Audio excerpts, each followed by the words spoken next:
Glória a Deus. Queridos irmãos e amigos, a paz do Senhor Jesus Cristo. É uma grande alegria para mim estar aqui hoje. Da minha lembrança, é a segunda vez nesse templo. Me recordo que eu estive aqui em um culto, ainda no pastoreio do pastor Saulo, ainda ligado a Belém do Pará.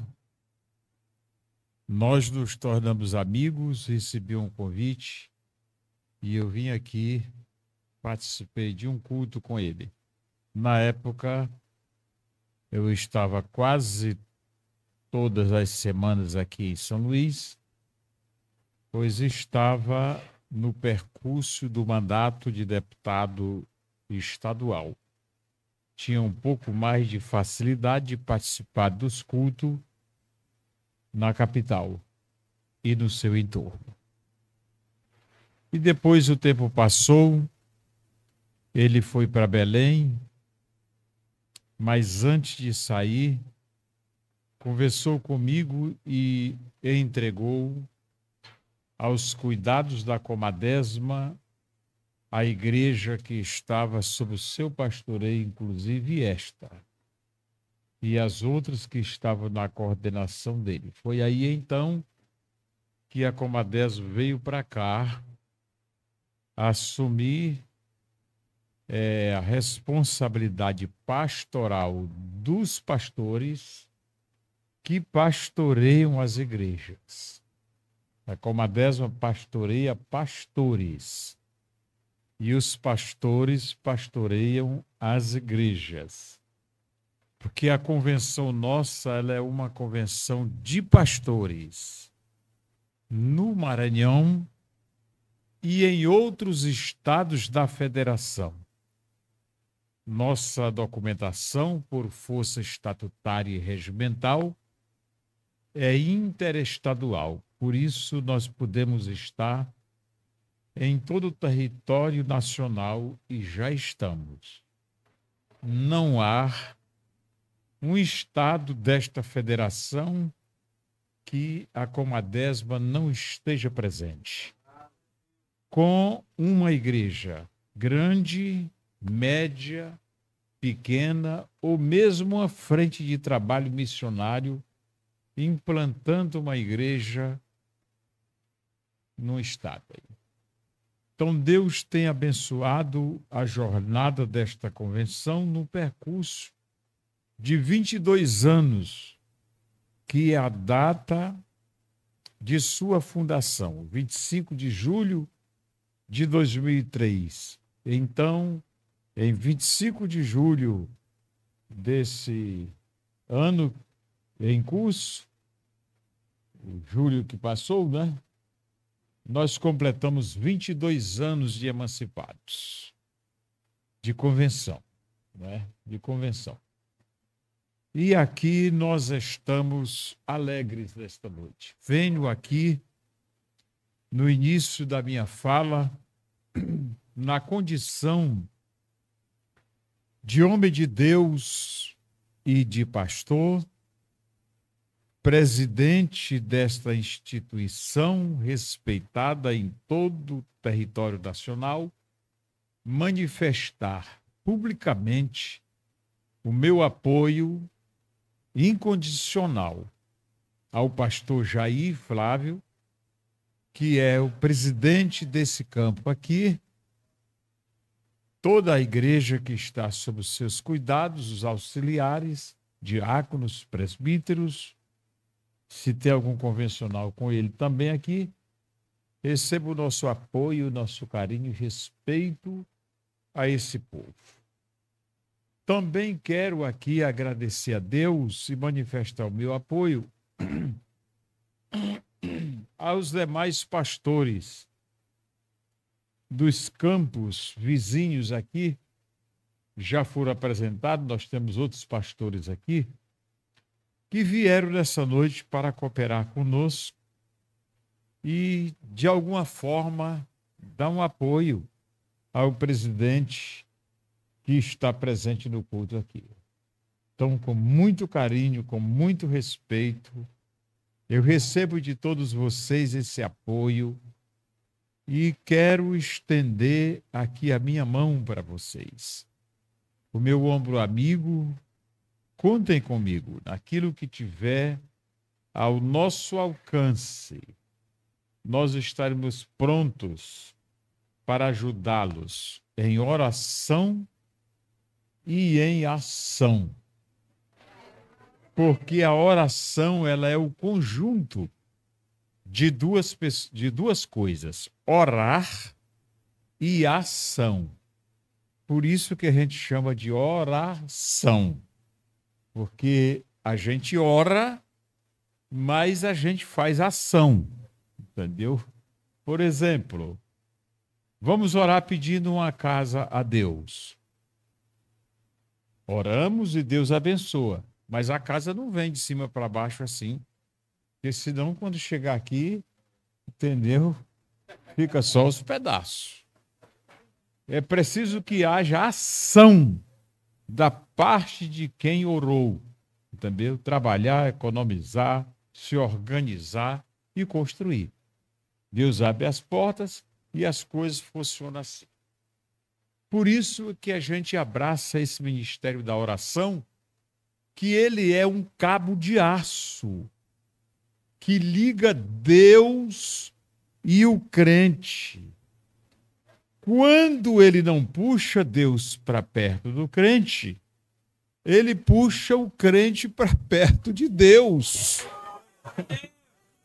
Mas a verdade é que quem está orando, ele está perto de Deus, independentemente da situação que estiver passando, do que estiver acontecendo.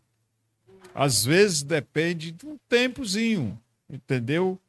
Para que a gente tome posse da bênção. O caso de Daniel foi um deles. Do primeiro dia que ele levantou a voz a Deus em oração, a oração dele foi ouvida no céu e Deus despachou o pacote. No primeiro dia, Deus despachou o pacote, trazido por um ser celestial.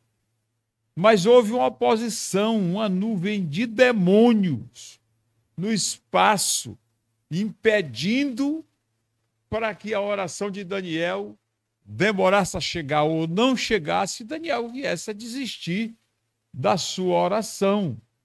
Porque às vezes as coisas acontecem assim. Eu já vi crente dizer assim, tanto que eu já orei, entendeu? E quanto mais a gente ora, melhor é. Ninguém perde nada por sobrar oração. Ninguém perde nada por sobrar oração. Pode perder por faltar. Assim como se tratando da política partidária, aqui nós temos uma deputada, entendeu? A quem nós recebemos com carinho também, com muito respeito, pela nossa amizade desde o pai dela, que foi presidente da convenção da SEADEMA, entendeu? Nenhum político deixa de ser eleito por sobrar voto. Ele pode deixar de ser eleito se faltar, mas se sobrar, não. Tem nenhum problema sobrar. Qual é o problema que tem sobrar oração aí na sua jornada? Nenhum problema, irmão. Nenhum problema. Então, por isso que Daniel não desistiu no primeiro dia, nem no segundo, nem no terceiro, quarto, quinto, sexto, sétimo, oitavo, nono, 10º, até o 20º. No 21º, ele ainda estava lá. Porque ele era um homem que cria nas Escrituras. E ele viu pela Escritura que já era tempo do povo de Deus sair do cativeiro. Então não tem como desistir. Já era tempo do povo de Deus sair do cativeiro. Se os demônios estivessem brigando com o anjo até hoje, Eu digo que Daniel nem tinha morrido ainda estava orando a Deus. Mas com 21 dias, Deus olha de cima para baixo e vê um homem persistente. Aí Deus manda um outro para ajudar. O anjo mensageiro com um pacote de resposta da oração de Daniel. Aí o outro chegou, arrancou a espada e abriu um buraco naquela nuvem de demônio, e o anjo desceu rasgante até a presença de Daniel e disse: homem muito amado, desde o primeiro dia da tua oração, ela foi ouvida no céu. Quem sabe a sua oração, irmão e irmã, já foi ouvida lá. Já foi. É porque tem oração que demora a resposta chegar. E outra, a resposta é imediata. E outra, que a resposta é um não. Não tem um pessoal que ora assim: tomara que tu te arrebente debaixo do carro aí. Deus não vai atender essa oração. Não. Deus não vai atender ela, não. Para quê? O negócio com Deus é para o povo viver, para o povo ser abençoado. Agora tem oração que demora um pouquinho, até no tempo de Jesus. Tem oração de Jesus que foi atendido imediatamente. E outra que ainda hoje não foi atendida, e é Jesus. Eu quero, Pai, que aonde eu esteja, eles vejam a minha glória que tu me deste antes da fundação do mundo. Eu pergunto a vocês, onde é o lugar que Jesus está que se pode ver a glória que o Pai deu a ele antes da fundação do mundo? O céu. E o povo ainda não subiu para o céu. Então essa oração não foi respondida ainda. Mas quem tem certeza aí que Jesus vai responder ela? Que Deus vai responder? Que você vai? Então não desista, irmão. Qualquer empurrão que derem você agora, daqui para frente, vá só na direção de Jesus. Não vá no outro rumo, não. Tá? Nós não somos caco de cuia no vento. Caco de cuia que você joga ele para um lado, o vento trouxe ele, joga para outro rumo. Nós somos um povo firme. A gente sabe o que quer. A gente sabe o que diz. A gente sabe o que está fazendo. Nós temos certeza da nossa filiação com Deus. Tanto é que a gente sente no coração. Não é uma força de expressão. Ah, eu sou filho de Deus. Não é uma força de expressão. O Espírito de Deus comunica com o nosso espírito que nós somos filhos de Deus. E bom, tenho certeza tanto disso, da minha salvação, de que o meu nome está lá, entendeu? Que eu me atrevo a dizer para vocês aqui nesta noite. É muito mais verdade isso, para mim, do que o meu nome é José Alves Cavalcante. E olha que eu tenho certeza do meu nome, que eu não estou tantã ainda. Entendeu? E eu tenho certeza do meu nome, está registrado em cartório, tem um documento, está aqui no bolso uma carteirinha cheia de documentos, entendeu? E todos eles dizem que é do José Alves Cavalcante. Mas a certeza que eu tenho da presença de Deus aqui é muito maior. Porque ele diz assim: onde tiver 2 ou 3 reunidos no meu nome, ali eu estou no meio deles. E eu estou aqui hoje em nome de Jesus. Eu não vim no meu nome. Quem veio aqui hoje no nome de Jesus? Pronto. Irmão, levante assim a sua mão pela fé mesmo, assim, estica-me, vai até encostar no céu. Isso, vai. Isso. Glória a Deus. Levantou sua mão. Segura um minuto somente. Quem tem a outra mão, levanta as duas. E se alguém está faltando uma mão, receba agora! Para levantar a sua mão também. Porque eu quero que você tenha uma visão do Pentecoste nesta noite. Faça assim por um minuto, Foi assim lá no cenáculo em Jerusalém. Línguas como que de fogo foram repartidas sobre cada um deles e falavam em novas línguas, conforme o Espírito lhes concedia que falassem.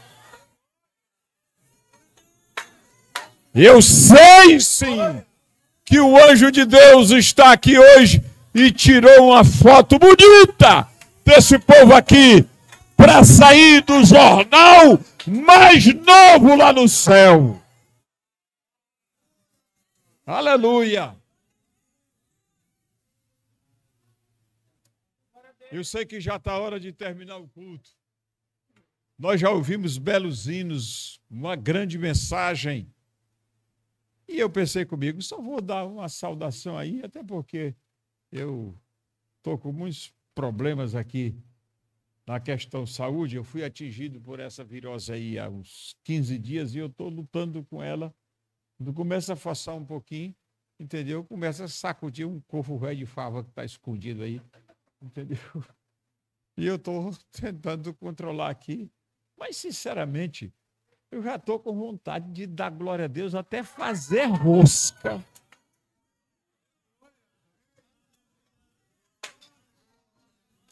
Porque eu tenho 45 anos que sou crente.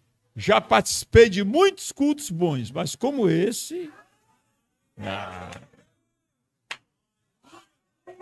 Vocês estão na frente de todo mundo aí.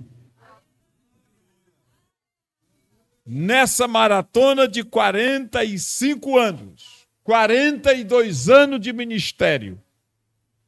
Porque o ministério não é uma corrida de 100 metros. Não, senhores. E não dá tempo nem suar. O ministério não é uma corrida de 100 metros. O ministério é uma maratona. Onde tem suor, cansaço, dor e lágrima. E às vezes vai faltando fôlego, mas como disse o pregador, a gente olha para a linha de chegada. A gente olha para a linha de chegada. Eu me lembro agora, deixa eu contar essa história para você.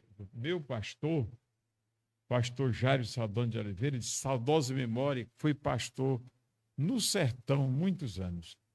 E ele disse assim, José, lá tinha, um irmão tinha uma parede de boi de carro. E aqueles boi eram pintados. E ele chamava eles de pintadinho, entendeu? E aí ele marrou lá um pau muito grosso, e os bois puxando. Chegou num certo momento, num atoleiro, que os bois não deram mais conta, entendeu? Puxaram e ele gritava e nada. Aí ele chegou para perto e gritou bem alto, pintadinho. Quando ele gritou pintadinho, eles ajoelharam assim, arrancaram com tudo e saíram fora. Tem hora que é preciso Jesus gritar no ouvido da gente, né?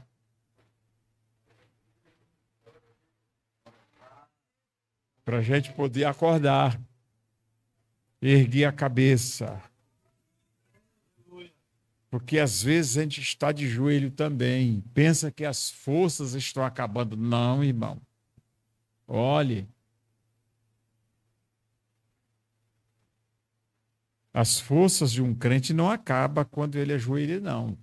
Aumenta. Eu vi a luta de 2 touros, um grande e um pequeno. E o grande empurrava o pequeno, claro que ele tinha mais força, e empurrando o pequeno. Mas houve um momento que aquele pequeno ajoelhou assim. Quando ele ajoelhou, Aí o grande não empurrou mais. Aí jogava terra para todo lado e berrava e fazia tudo, mas não conseguiu mais empurrar o pequeno. Você sabe que o diabo às vezes encosta o punho no peito de um crente e vai fazendo ele recuar, recuar, recuar, só até na hora que ele não ajoelha. Quando ele ajoelha, ele não empurra mais! Não consegue empurrar mais! Aleluia! Pois é assim que a obra vai. Você vem rompendo aí 2 anos, 5 anos, 10 anos, 20 anos. Quem sabe tem mais de 20 anos que é crente. Muitas lutas você já enfrentou, muitas mesmo. Porque a nossa vida aqui, ela é cheia de curvas. E ela é cheia de altos e baixos. Tem horas que a gente está no alto, todo mundo vê a gente. Olha ele lá, conheço ele, que grande pastor, que grande irmão. Mas tem hora que a gente está no baixo, lá embaixo. No fundo do poço. Dependendo da fundura, as pessoas têm medo até de olhar para baixo, para onde a gente está. Porque você olhar para um fundo de uma manilha com 50 centímetros, é fácil, a gente chega bem pertinho, olha. Se a água estiver limpinha, a gente pega o peito, penteia o cabelo, não é o meu caso, porque o meu não anda assanhando, viu?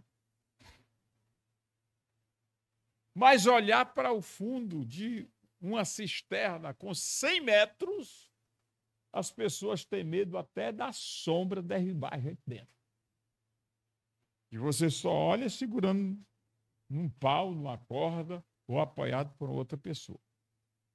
Tem hora que a gente está no fundo do poço. Horas que você está em linha reta. De longe as pessoas lhe veem. E lhe conhecem. E horas que você está na curva, quase voltando. E às vezes chega até a pensar, ninguém olha para mim. Ninguém me deu uma oportunidade. Ninguém me chamou. Ninguém está me vendo. Tu estás na curva. Tu estás na curva. Mas se lembre que quando você entra numa curva, logo você vai pegar uma reta. Se lembre que quando você está subindo uma ladeira, logo você chega no alto. Aí tem uma planada.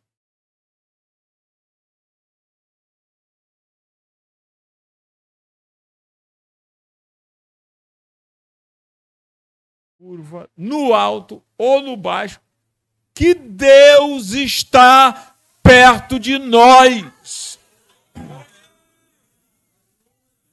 Ele deu essa garantia.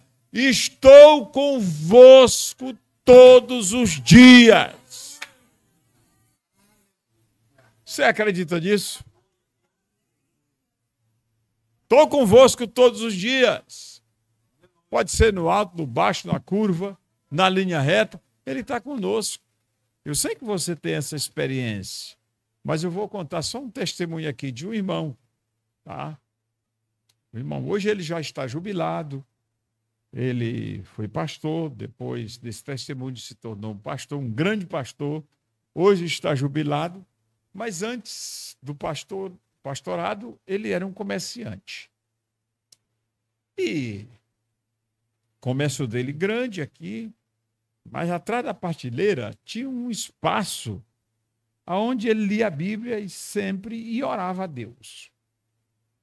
Aí ele estava num momento lá, depois do meio-dia, estava estudando a palavra de Deus lá e também orando a Deus. Quando chegou um viajante, representante de uma certa empresa, que vendia para eles, aí perguntou para o funcionário, cadê o patrão? Ele disse, ele está para ali. Eu chame ele que eu represento a igreja tal, empresa tal, assim, assim. Aí foram chamar ele. E ele veio. Quando ele chegou, os olhos ainda estavam lagrimando. Estava vermelho, que era um homem bem branco, e os olhos lagrimando. Aí aquele viajante, representante da empresa, olhou para ele, pleno horário comercial, um homem daquela idade, chorando. Aí pensou, esse homem deve estar passando uma crise muito difícil. Num horário comercial, um homem chorando uma hora dessa. Aí perguntou para ele, meu amigo, o que está acontecendo que você está chorando? Aí ele disse assim, só de prazer de ser crente. Mas como aquilo chamou a atenção daquele viajante? Só de prazer de ser crente. Deixa eu perguntar a você, você já teve um momento assim de você derramar uma lágrima só de alegria de ser um crente em Jesus? Aconteceu isso com você? Você tem esse testemunho? Você pode contar para alguém lá fora, amanhã, depois, que é bom ser crente, que há um segredo muito grande nisso, que o crente alegre chora, e quando o crente chora é porque está alegre. As coisas funcionam assim. Então é muito bom servir a Deus, porque a gente serve de todo o coração, de toda a alma. Não tem outra maneira de servir a Deus melhor do que essa, de coração e de alma.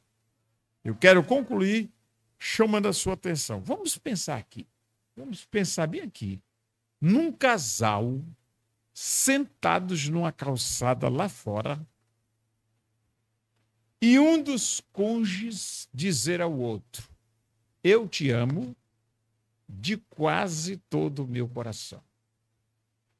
Pense no tamanho da confusão. O que o outro cônjuge vai pensar? Onde está a outra metade do coração do seu cônjuge? Se ele disser, eu te amo de quase todo o coração. Se estiver sorrindo, ele fecha o sorriso. Fica logo com a cara de quem está pagando imposto de farinha molhada.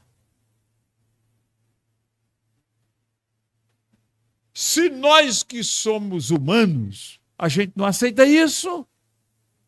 Agora pense num sorriso que um cônjuge pode arrancar do outro, se ele disser, eu te amo de todo o meu coração. Ele emenda um sorriso de uma orelha à outra. Se nós que somos humanos temos essa visão, e Deus?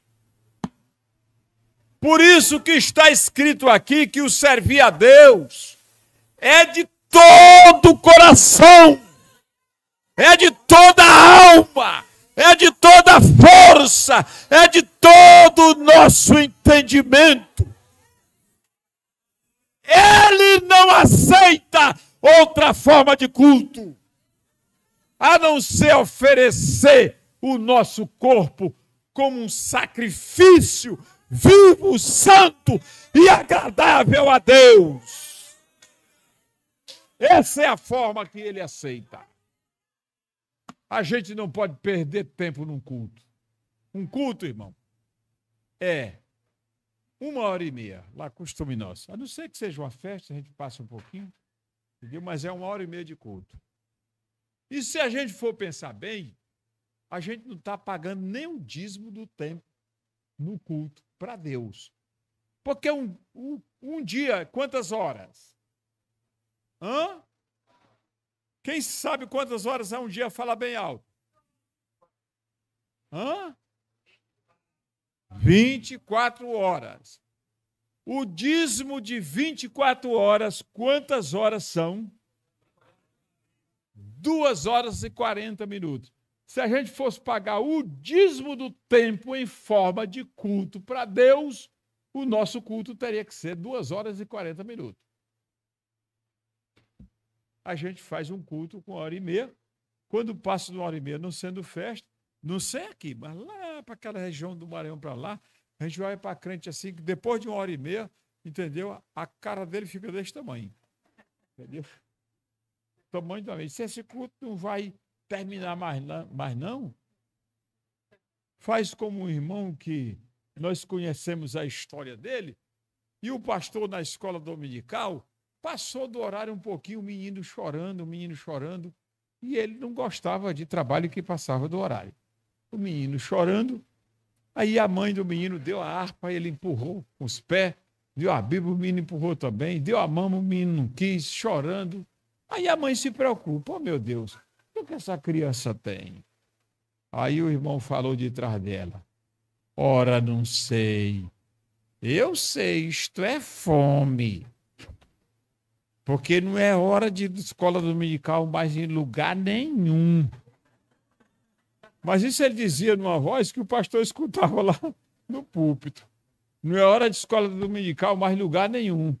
Mas no próximo domingo eu venho de novo, que eu não posso perder a escola, mas eu vou trazer um saco de frito e uma cabaça d'água, pode ir até o dia todo.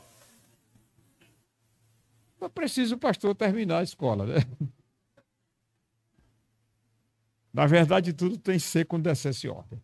Então, eu vou terminar aqui a minha fala, porque senão vocês, quando souberem que o presidente vem aqui, aí vão para outro culto. Né? E que culto é esse que não termina? Né? A Bíblia diz tudo é com decência e ordem. E o culto hoje está muito decente, irmão. Muito decente. Mas não pode perder a ordem. Não é o presidente que tem que chegar aqui e aí pregar até meia-noite. Que hora é essa? Ah, falta 2 horas ainda para meia-noite, né? Mas eu vou concluir, porque amanhã é dia de trabalho, vocês precisam trabalhar e eu também. Tenho uma agenda extensa amanhã, se Deus quiser. Mas estou muito feliz aqui. Meu abraço, meu carinho, respeito a todos vocês. Prometo voltar outra vez aqui para cultuar com vocês, mas também não vou dizer o dia, que pode eu avisar e vocês ir para outro culto, porque está terminando 10 horas. Né? Mas, de coração, a paz do Senhor Jesus para todos.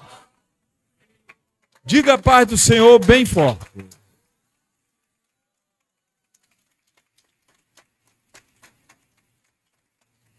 É a saudação mais bonita que existe na face da terra. Não tem outra.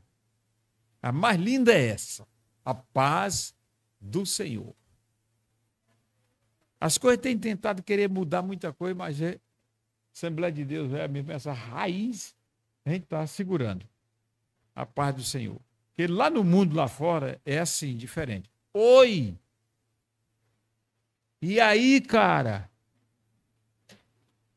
Como é que tá, bicho?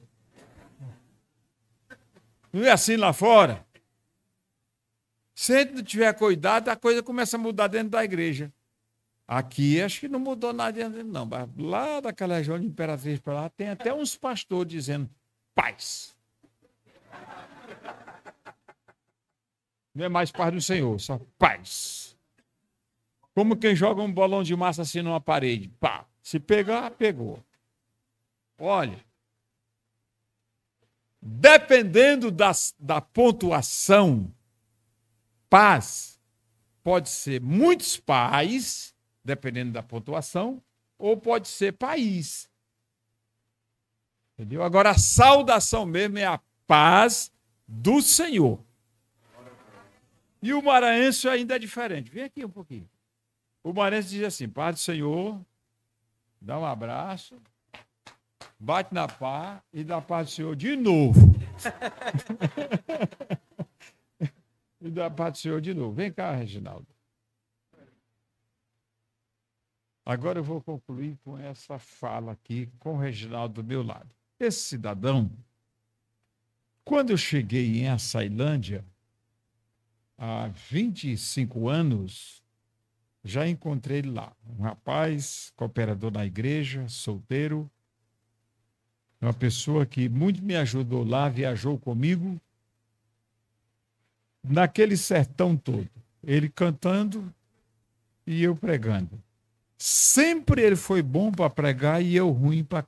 Sempre ele foi bom para cantar e eu ruim para pregar. Mas como nós andávamos, nós dois, aí dava certo, né? Aí dava certo.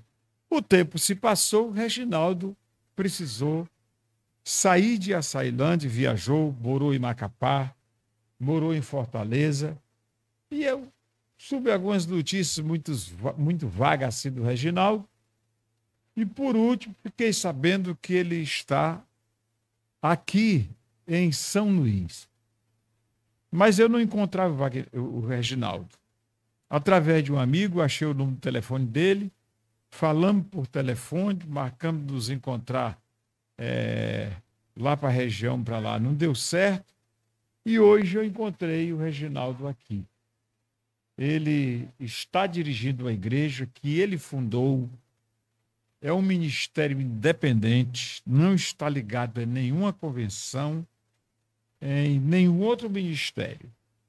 Entendeu? Está aí, solto. Não pode ficar assim. A gente tem que ter uma referência. Entendeu? Esse povo todo lá são filhos do Reginaldo. Já é uma igreja com 150 crentes. É um patrimônio próprio. Entendeu? Esse povo lá são filhos dele e ele é meu filho. E ele é meu filho. Eu posso dar uma ordem no filho, porque eu sou um pai, e ele chega lá e dá uma ordem nos filhos dele. Faz do jeitinho que eu fui transferir um pastor uma vez, aí botei dentro da sala o pastor e a esposa chegou e entrou também, bateu a porta e ficou do lado de dentro. E era na casa do pastor, eu não pude mandar a irmã sair, porque era na casa dela. Aí quando eu falei do assunto, que ele iria ser transferido para tal lugar, assim, assim, aí ela pulou bem para o lado, não aceitava de jeito nenhum. Botou para valente mesmo. Aí o pastor amoleceu, olhou para mim e disse assim, pastor, e aí, agora, como é que faz? Eu digo, não, tá tudo feito, tranquilo. Eu vim transferir só você. Eu vou transferir você e você transfere ela. Moço, ela saiu e bateu a porta assim que com arrancas dobradiças. Entendeu? Mas aí ele foi e ela não ficou atrás, não. Foi também. E Deus abençoou eles muito nesse lugar lá. Então, queira Deus que não precise quebrar nenhuma porta, entendeu? Mas abrir porta. Eu já disse para ele que a Comadesma está à disposição para ajudar em oração e em ação. Ele escolhe a melhor forma. Tudo combinado é que as coisas dão certo. Então, daqui para frente, a gente já sabe onde ele está, vou visitar quando estiver aqui, e ele já tem um compromisso de visitar nós lá também. Então, as coisas vão acontecer, mas eu estou acreditando, se Deus quiser, que nós vamos ter mais uma igreja na nossa região aqui, ligada na nossa Comadesma, tá? E, sinceramente, eu gosto muito desse rapaz aqui, entendeu? E eu quero que vocês fiquem gostando dele do tanto que eu gosto dele, tá bom? Eu vou entender isso pela uma salva de palmas que vocês vão dar para ele. Deixa eu deixar, tá? Obrigado aí, Deus abençoe a todos e a paz do Senhor Jesus.